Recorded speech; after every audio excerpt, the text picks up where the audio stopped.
बिस्मिल्लाहिर्रहमानिर्रहीम। अल्लाह के नाम से शुरू जो बड़ा मेहरबान और नहायत रहम वाला है। अस्सलामु अलैकुम, मैं हूं मोहम्मद उस्मान अली बट।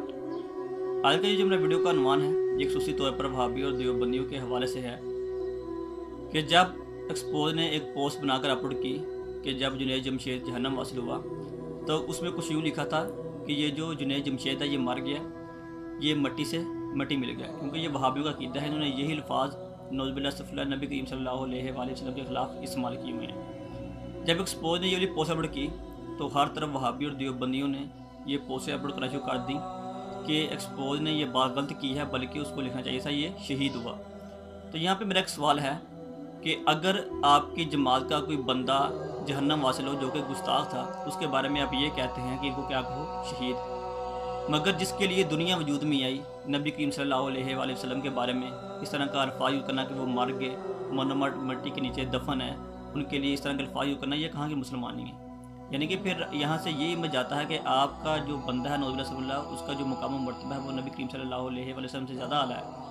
और इसके साथ साथ ये जो वहाबियत को भी मैं बताता चला जाऊँ, ये जो इब्तिसाम लाही ज़हीर साहब है और एहतशाम लाही ज़हीर साहब हैं, इनके जो वालिद मोहतरम थे एहसान लाही ज़हीर साहब, जब वो बम धमाके में मर गए तो तब भी उन्होंने ये कहा कि इनको क्या लिखो शहीद। ये अपने वालिद मोहतरम को तो ये शहीद कहें, उनके लिए ऐसा वर्ड यूज़ ना करें। इनकी वीडियो सब यूट्यूब पे मौजूद हैं, मगर नबी करीम सल्लल्लाहु अलैहि वसल्लम की जब बारी आई तो इन्होंने अपने पूरे बयान आधे घंटे के रिकॉर्ड करके अपलोड किए कि ये बात कुरान हदीस से साबित है। तो जब तुम अपने बाप को ये नहीं कहते कि वो मुर्दा है तो फिर नबी करीम सल्लल्लाहु अलैहि वसल्लम के बारे में इस तरह के अल्फाज यूज़ करना कैसा।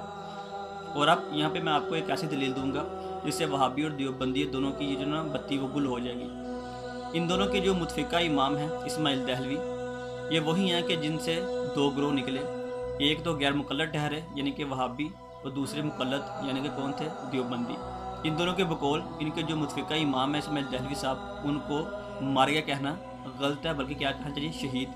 क्यों? इसकी वजह क्या है कि ये सिखों के खिलाफ जिहाद करते हुए शहीद हुए। हालांकि इनकी जो हिस्ट्री है ये बिल्कुल गलत है।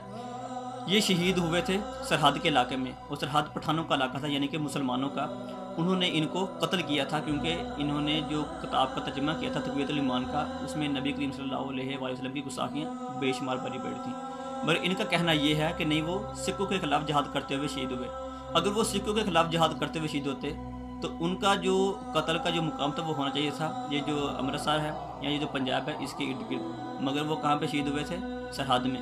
तो पास साबित हुआ कि वहाँ पे जो लोग थे उन्होंने इनको कत्ल भी किया और उनकी जो लाश है उसको गुम कर दिया, उनकी कब्र आज तक मौजूद नहीं है। किस साल मकसद बात यही है कि ये जो अपने लोग हैं, अपने इमाम हैं, अपने उस्ताद हैं, उनके लिए अगर कोई ये कहे कि ये मर गया तो वो नजेबा अल्फाज हैं, तो आप नाराज़ होते हैं और कहीं कि साल को बुलाते नहीं हैं। मगर नबी करीम सल्लल्लाहु अलैहि वसल्लम के बारे में ऐसा लफ्ज़ यूज़ करना ये कहाँ की मुसलमानी है। अल्लाह पाक ने अपने प्यारे हबीब नूर मुजस्सम शफ़ी मुअज़्ज़म सल्लल्लाहु अलैहि वसल्लम के सदक़े दुनिया में ही बता दिया है कि मुसलमान कौन है और आज के रसूल कौन है। अब तक के लिए इतना ही, इंशाअल्लाह नेक्स्ट वीडियो में नेक्स्ट फिर हाज़िर होंगे। तब तक मोहम्मद उस्मान अली बट को दीजिए इजाज़त, अल्लाह निगहबान। अगर आपको ये वीडियो पसंद आई है तो लाइक भी कीजिए और अपने दोस्तों के साथ इसे शेयर भी कीजिए।